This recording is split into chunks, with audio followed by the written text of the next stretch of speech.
Okay, this is chapter 7 of Am Malala. I'm starting to get the hang of it. I remember this book. It makes sense. So this chapter is called The Mufti Who Tried to Close Our School. So I've got here radicalisation. So basically radicalisation is people becoming more radical. And by radical we mean kind of more violent, more activist in nature, and more kind of challenging to the status quo. Or from a US perspective, this is like radicalisation is basically becoming a terrorist.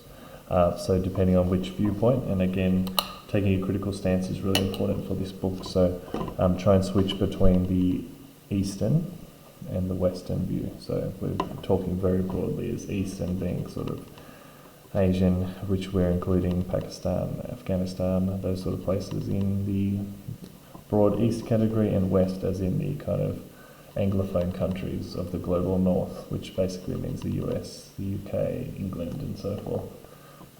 So radicalisation again is from the Western view. So the Western worldview is that these people are becoming radicalised.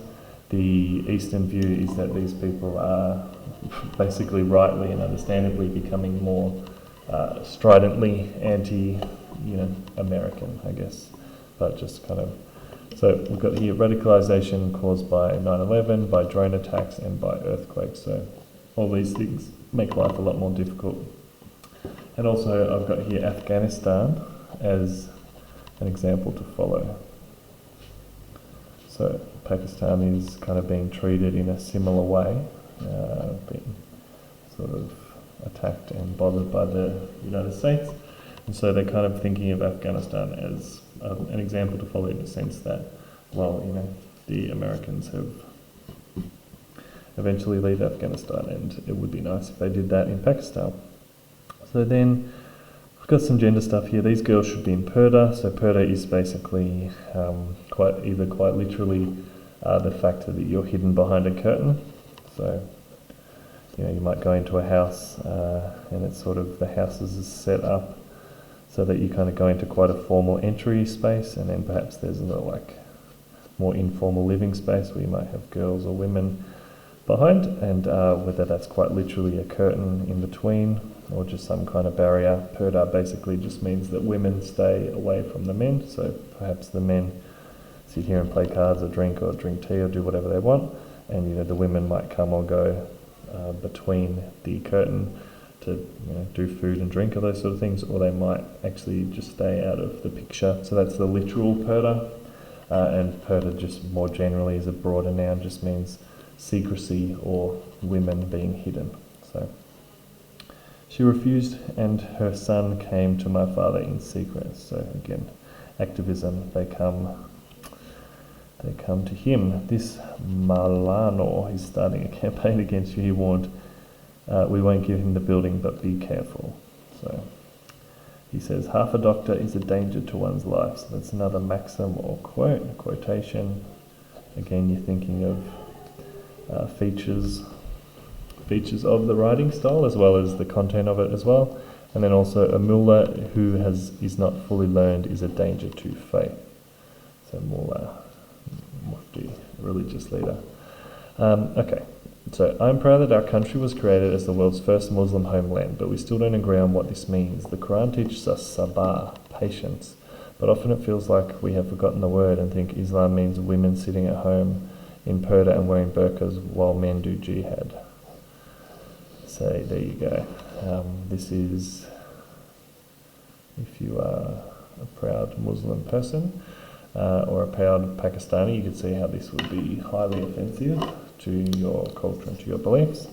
And I guess politics is one thing, like people feel quite comfortable and confident disagreeing with one another about politics, but as soon as you get religion involved, that's even more, if that's possible, even more controversial and even more challenging.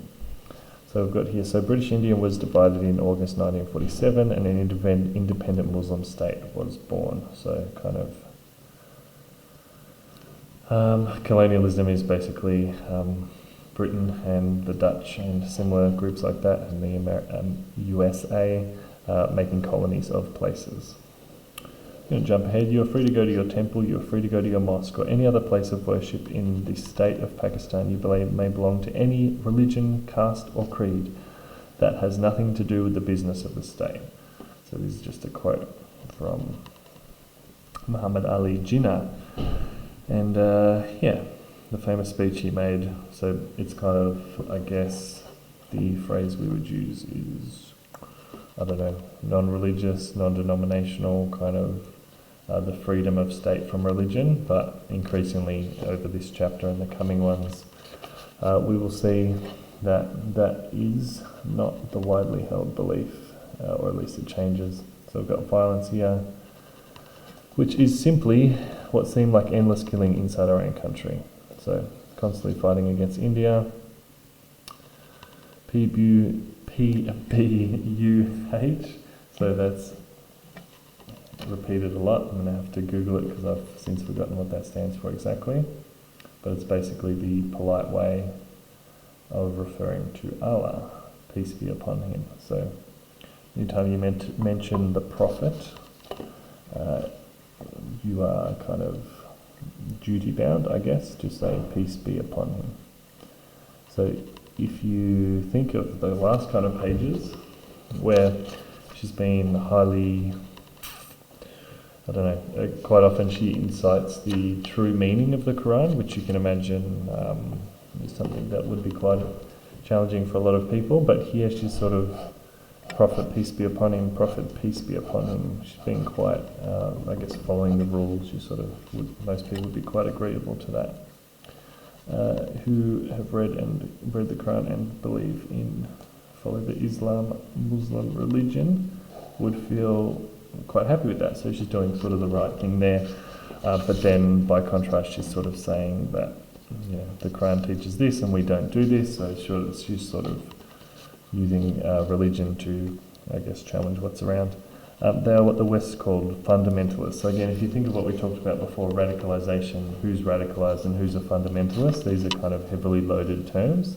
So even if you think of the way that we're annotating our yellow is activism, so because we're presented from the viewpoint of the Yousafzai family, then that basically means that what's going on is we see him as an activist rather than as a freedom fighter or a fundamentalist or a terrorist or whatever, some much more damaging and negative sounding word.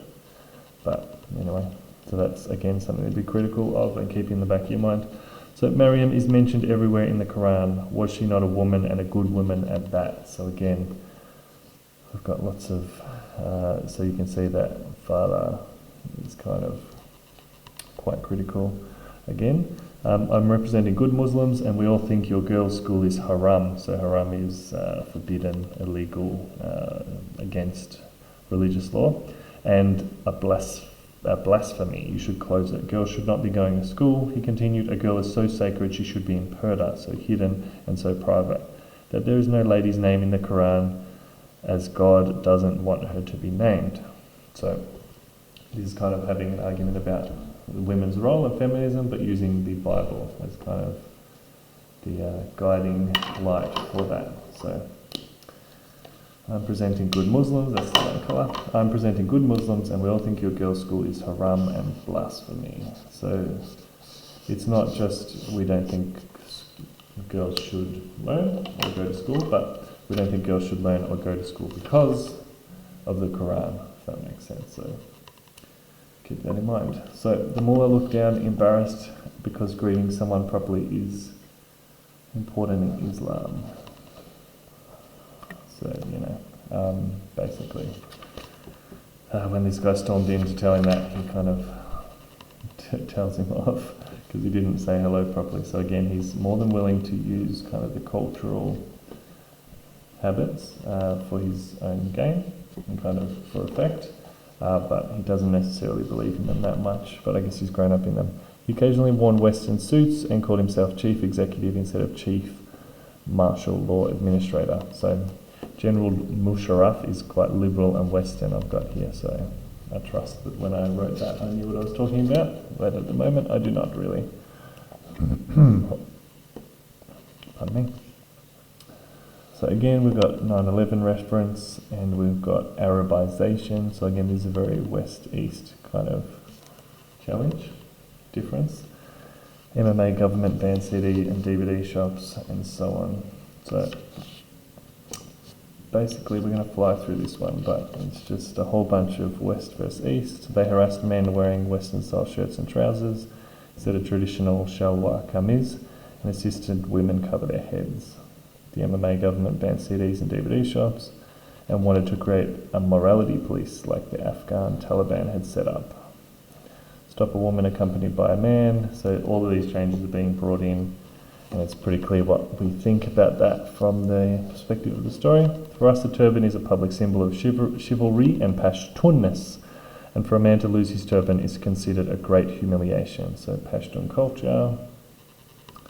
We've got Are You Mad? I've got psychiatry here. These were no longer just about stopping people cutting down trees, they're also about education and democracy. So the Mufti is kind of talking about the problems with the world, taking advantage of our Pashtun hospitality. So again, Pashtun culture is everywhere in this piece. Hardly any women from these areas can read, so we've got gender roles. And we're sort of just starting to see kind of the mobilisation of this new movement within society. We've got more violence.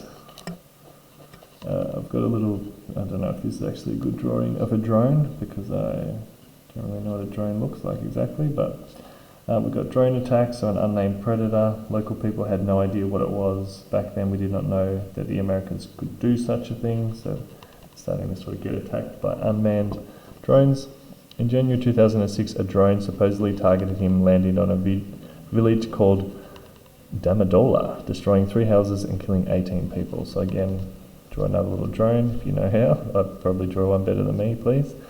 So basically, this chapter is mostly almost, I guess, kind of history. Like, it's not really, Malala's not especially involved.